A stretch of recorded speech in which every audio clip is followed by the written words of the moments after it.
Do you want to know how you can delete your Wombo Dream account? If yes, then this video is for you. Hello and welcome to AI Basics. It's your host back again with yet another interesting tutorial video. In this video, I'm going to teach you how you can delete your Wombo Dream account. Go ahead and open Dream by Wombo on your phone.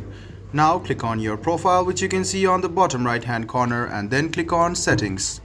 Scroll down until you see Delete Account.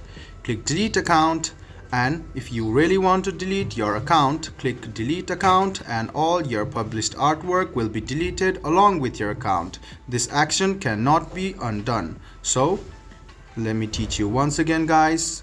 Open Wombo Dream and then click on your profile, which you can see on the bottom right hand corner, and then click on your settings. Now scroll down and find Delete Account and click it.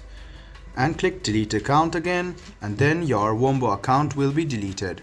I hope this video was helpful for you. If you still have any kind of confusion, please do mention us on the comment section down below. Like the video, subscribe to the channel, and do hit the bell button for more. Hope to see you in the next video as well. Until then, goodbye, take care, and make sure you enjoy.